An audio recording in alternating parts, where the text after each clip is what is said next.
Guys, studying quickly, why is it so important and how to do it? Well, let's talk about it right now. Now, studying quickly can be a huge asset if you have like large bodies of texts which you want to cover in a very short time. Essentially, it counterbalances this very meticulous, this slow and careful reading which you do on a regular basis if you have this language studies or this philological studies where you at times, or well, most of the time, you need to really go into detail and really study these meticulous details and minute detail sometimes. So this you need to train, but at the same time, you need by the same token, you need to be able to study things fast and to get a quick overview over things. And how did I do it in the past, or how am I doing it right now? Especially when I dive into new subjects which I have no clue about, I go as quick as I can. Now, for example, when I started my master thesis, like researching for my master thesis, I read tons and tons of articles, like 60 articles in a very, very short time, just I think in a matter of few days. I used my finger, I checked out how speed reading is done, and one of the techniques of speed reading was very well working for me, which I used my finger and I just went down the lines. Why?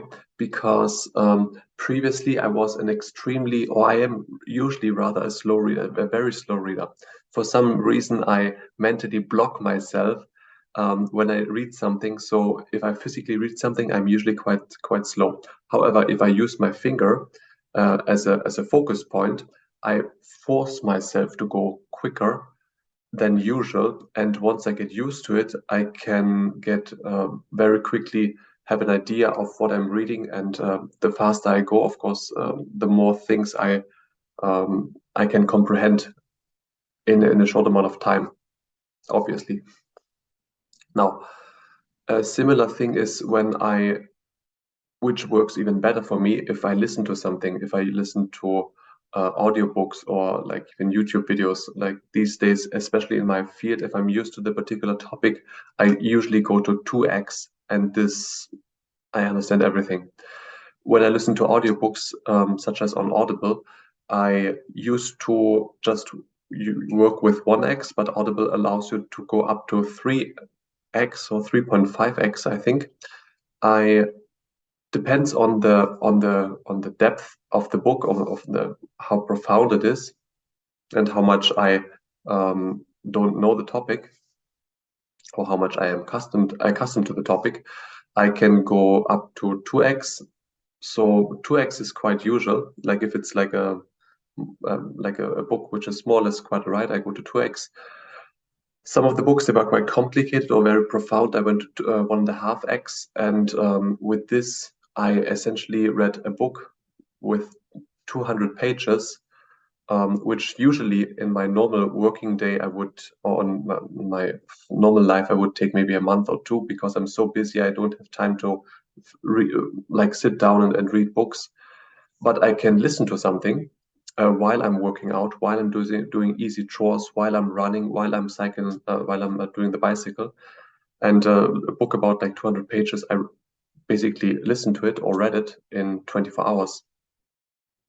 It was 2 workouts and 1 bicycle ride.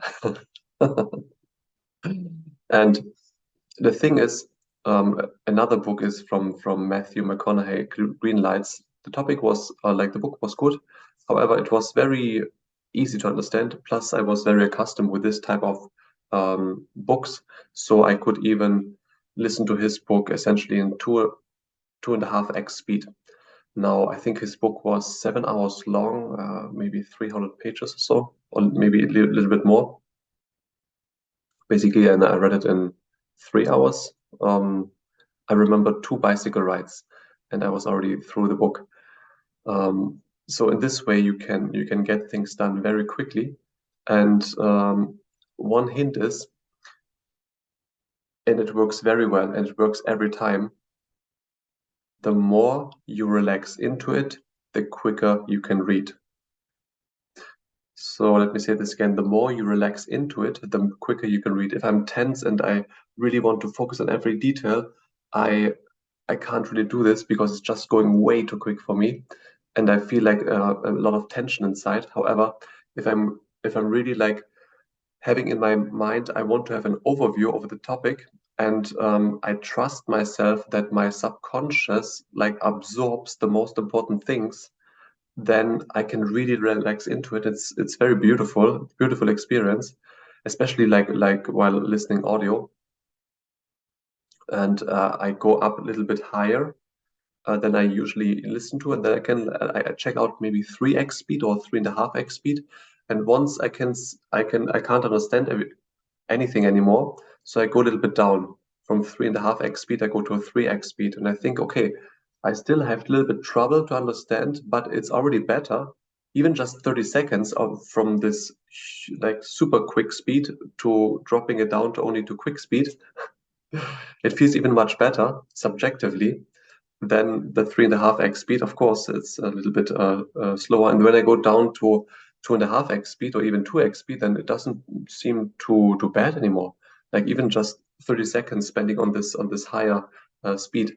Afterwards, like 2x speed, okay, this is manageable. Let's listen for it some time. And I end up listening to it like maybe for an hour or so. And then I essentially read like 80 pages or listen to 80 pages or something like this. It goes fast or even more. And especially what I really enjoy doing it while either on a walk, but usually I don't walk that much, but running or cycling, because sometimes even like easy chores like doing my laundry and such, or like cleaning, this is also fine, but especially cycling and running, I like them very much. Workouts at times as well, but sometimes I count my workouts, I count my reps. So cycling and running is preferred because I'm going basically the same routes, so I can really switch off my brain, and I can just follow the road and enjoy the scenery a little bit, and then just really like relax into it. And because of the physical movement, I physically relax, and the more I become relaxed, the more I can dive into this experience, and the more I can really just subconsciously absorb. And it really like broke some boundaries in me, because previously, like some limitations, I mean, because previously I was so tense when it came to reading. I was always so slow, and it frustrated me a lot. And some people were so quick, and I was thinking, why are they so quick and why am I so slow? Well, you just train yourself a little bit. Initially, it feels uncomfortable, but afterwards, once you get comfortable with this, you're really like you're hungry for this much knowledge, and you're just like absorbing. It feels super cool, and your capacities are really expanding. Of course, by the same token, you still train to read um, slowly and very carefully, so there you really can read in a very profound manner, so that you train both. Otherwise, if you're just reading this fast, it will become a little bit superficial. You get big concepts very quickly, but you're missing out all the details. But if you're only reading this slow, um, oftentimes what I feel, I'm getting all the details, but I'm missing the big picture. So it's a very nice switch to counterbalance essentially, and to train in both of these ways. And in this way, it feels very wholesome, very whole. And guys, if you have any questions and comments, drop them down below. And if you found this video helpful, then just smash the like button, smash it right now. If you didn't, well, just smash the dislike button twice just to be on the safe side. In either case, hit the subscribe button with the notification bell so that you'll never miss a video when I put one out. All right, guys, see you at the top.